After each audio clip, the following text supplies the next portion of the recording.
number 1. Best of the best of the best, sir. These are the Chris Canty Power Rankings. Canty's Power Rankings are brought to you by SoFi. Get your money right. Y'all know what it is. It's Tuesday during the NFL season at 6:30, which means I come out with this week's Power Rankings, the Power Rankings top 5 teams in the NFL going into Week 8. So, we do have an honorable mention. I want to throw it out there. I'm going to put it out there for the guys back in Vegas East. Cam Pratt, Pat Costello, our resident Eagles fans.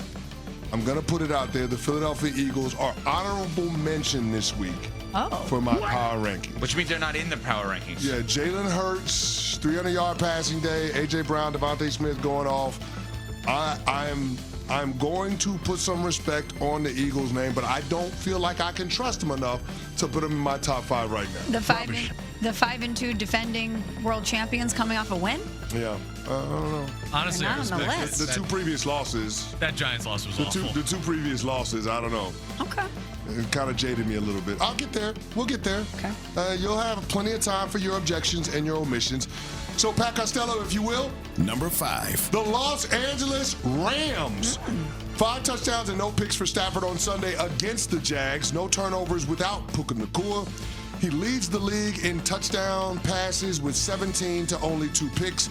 Defensively, Byron Young leads the NFL in sacks. Their front leads the league in quarterback knockdowns. They're second in sacks, and they're second in points allowed. If I'm nitpicking, the running game leaves something to be desired. In situational football on offense, third down, red zone, goal to go, needs to improve. But on the whole, the LA Rams, they are who we thought they were. One of the teams that's going to be in the mix when it's all said and done in the NFC. LA Rams checking in at number 5. I'm interested to see if the 2 teams who are technically above them in the standings in the NFC West will make it onto this list. Okay. I think the Rams, I will continue to say, are hiding in plain sight. They won a Super Bowl with the same coach and quarterback a few years ago. They're in Los Angeles, California. They're on ESPN LA. They're hyped up like crazy. And yet we don't talk about them enough as why can't they do this? Why can't they win it all again? We always talk about the 2 things, coach, quarterback. Who's complaining about that if that guy is healthy? And everyone has said to me, I've talked to people about this that cover the Rams. They said the whole McVay retirement thing, that was a thing. Not anymore. Don't even think about that anymore. Now, again, don't even think about it. $20 million could be thrown in front of him for a broadcasting gig. That'll do it. And then they'll start to think about it. That'll do it. Next. Number 4. Seattle Seahawks. There we go. Seahawks defense is top tier. They got 3 stops on 4th down last night in their win against the Houston Texans. They pressured C.J. Stroud on 20 dropbacks, and now they have 106 pressures on the season, which is tied for the Denver Broncos for most in the NFL. The Seahawks are also the number 1 rush defense in the league. Couple that with an offense that leads the league in explosive plays and a quarterback that's top 5 in passer rating. Also, it's worth noting that JSN, Jackson Smith-Njigba, leads the league in receiving by almost 200 yards. I'm so glad you brought that up. He accounts for 46% of Seattle's passing yards, which is the highest rate in the NFL. And Darnold has a 96.6 QBR when targeting him. So probably a good idea to throw the ball in number 11. He dunks on everybody. Literally did it last night in the end zone. Add it all up, and you have the makings of a team that can win the most competitive division in all of football. I'm so glad you brought that up about JSN because I saw that stat this morning as well, and I shockingly was thinking we're not talking enough about how dominant he's been so far this season. We're not talking enough about it, but they're going to be talked about in my power ranking. Good. Let's go. Next. Number 3. Detroit Lions, 3-1-3, stand up.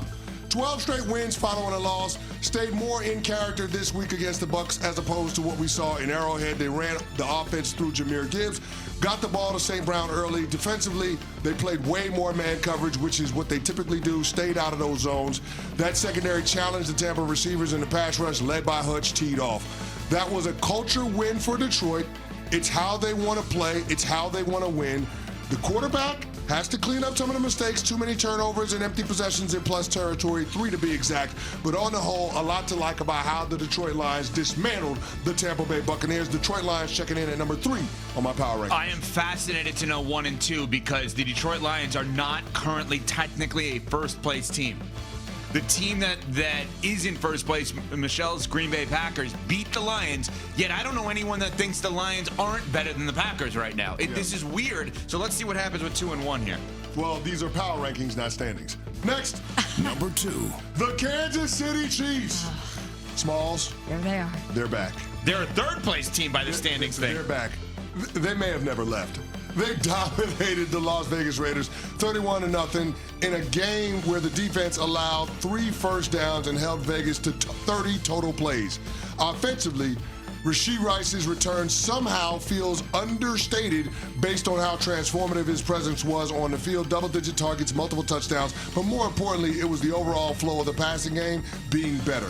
Kansas City had 30 first downs, 16 of which came through the air. And then, oh, by the way, Mahomes accounted for over 300 total yards and logged back-to-back games with 3 passing touchdowns and no picks for the first time since 2020. Kansas City Chiefs checking in second on my power rankings. So annoying. I know where you're going to go for number 1, and you had to, but I'm curious if there was the thought of putting the Chiefs 1. No. Okay. No thought about it at all. You ready, Evan Cohen? Yeah, I'm very You look flabbergasted distraught. by who's left off of this list. There's a lot of teams left You look off. distraught. Okay, well, it's going to lead to some healthy conversation there. But there can only be one number 1. Number in my power 1. rankings. The Indianapolis Colts! Let's go! Teddy Bruschi, do you believe in the Colts now? Teddy Bruschi, do you believe in the Colts now? The best offense in the NFL on Sunday against the Chargers. They scored on 6 of their first 7 possessions and only settled for a field goal once. Indy scores on 63.5% of their drives, which is the best mark in the NFL by far. Jonathan Taylor leads the league in rushing, and the defense is top 5 in pressures and takeaways. They're physical, they're smart, they're connected. The sum is greater than the individual parts. It is a quintessential team. They could stand to add a little more pass rush at the deadline, but overall, this is a group that is more than capable of beating anyone in the playoffs, especially if said playoff game is at the drum. The Indianapolis Colts, top dogs in my Week 8 power rankings. So there is the list, the Canty power rankings for Week 8 of the National Football League. The Indianapolis Colts, number 1, Kansas City Chiefs, number 2, Detroit Lions, number 3, Seattle Seahawks, number 4, Los Angeles Rams, number 5. Smalls, you are my accountability partner. Any objections, any omissions? There's a lot of teams left off this list, CC, that you can make an argument for, but what about the 5-2 San Francisco 49ers? You believe in the 49ers? They're winning games. They're finding ways to win. No, but you didn't answer my question. Do you believe in the San Francisco 49ers? I do not. Okay, all right. Okay. So why did you But they have a great argument to be on the list. Bucks. What about the Bucks? They lost. I mean, last night they lost. The Bucks are pretty damn good. Last night Eagles? they lost, and on top of that, they have to deal with a significant This is injury. This The is a Eagles, wild the one. Packers were left off the list. Yeah. I thought maybe you'd sneak the Patriots in there.